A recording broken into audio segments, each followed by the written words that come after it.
Alright fellas, gonna get back into it with the second installment.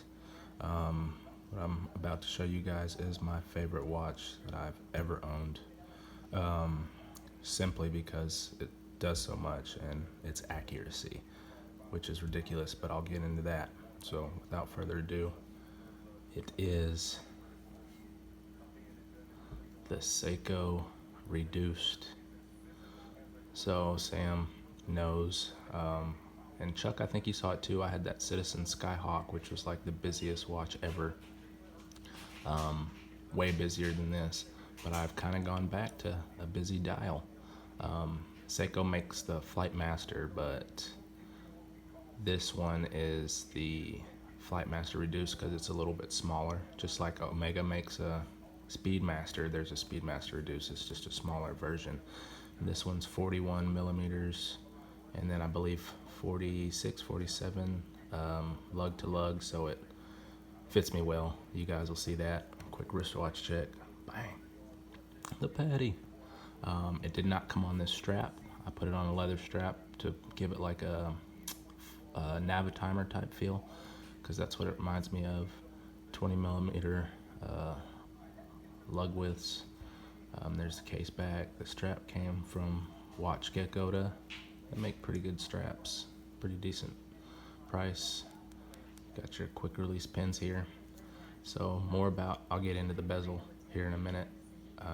This is actually a screw down crown, 100-meter water resistance. I really like it because it's so small and it's a screw down crown, which you don't typically see that. Got your chronograph, which I'm gonna start right now for you. Look at that sucker spin. That is too cool. This is really dirty, but we'll talk more about the chronograph here in a minute. Got your date window. So the slide rule bezel, no clicking, bi-directional, frictional bezel. It is super cool. I know what you're thinking. Oh, you're never going to use that. Well, I am going to use one feature, and the one feature I do know how to use is I can calculate a tip, like if we go out to eat. So, for example, there's a 10 right here, which I really like on the Breitling Navitimer. It's lit up in red. Here, you kind of got to go searching for it.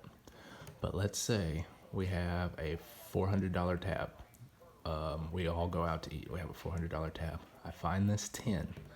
I rotate that 10 over to, you see that 40? It's right above that 50 right there. So bam, I rotate it to that, and then I go, and let's say we're going to tip 40, or let's say we're going to tip 20% of that. Go back up to the top bezel and go all the way around to 20, and underneath that is an 80. So you kind of have to have some kind of idea of what the total would be, but that is how you would calculate a tab. You know, you use the 40, go up to 400, etc. You kind of have to like have some knowledge of numbers. Do I think I'll ever calculate wind distance or fuel or anything as a pilot? Probably not, but it is certainly cool to look at, which is why I really like this.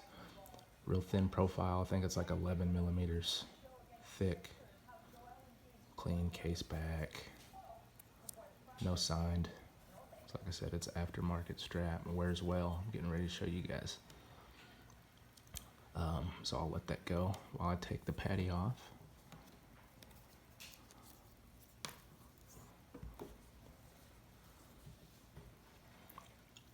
Go ahead and put that on for you guys.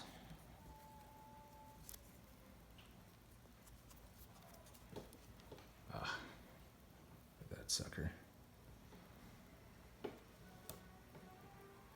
Wears very well on my wrist, and it's extremely comfortable. Of course, it's got the Seiko Luma Bright, so it glows all night. I have no problem. Only thing I don't really like about it is, I'll get into the dial and finish up with that. The only thing I really don't like about it is the fact that the indices, there's not like enough of them around. I wish there was one at 6 and one at 9. Of course, one at 3, but it's all right. Not perfect. Okay, so lastly, let's talk about the dial. Applied indices, going around. It's very similar to like a Daytona indices. If you go back and look at a Rolex Daytona, got your 1/20th of a second that's been going, got your seconds right there, and then down here it measures up to 12 hours, not 60 minutes, not 30 minutes, 12 hours. You have a minute hand that's going, and then underneath that is your hour hand, so you could use this on a super long flight, which is why it's a super dope pilot tool watch that, like I said, is 100 meters deep, so you could dive with it too. You guys know, because I dive every weekend. Anyway, okay, so I'm gonna stop the chronograph. This is my favorite part. I'm gonna stop the chronograph, pow, and reset it. Watch that minute hand at the bottom just spin, spin, spin, spin, spin, spin. Bink. Love that. If you notice, the second hand, the tachometer hand, does not line up to the 60, but I don't care because of the next feature I'm going to talk about, which is so great. It's accuracy. I don't care that it doesn't add up. The second hand here, once I set it, I've had this watch for coming up on a month, and it's running plus or minus 2 seconds, and it just went up to 2. I thought it was gonna stay at 1, but it's running plus or minus 2 seconds a month, and the manual says plus or minus 15. Like, this is COSC, that's COSC certified status. This thing is super duper accurate. It is right on with my phone. Like I said, just 2 seconds faster.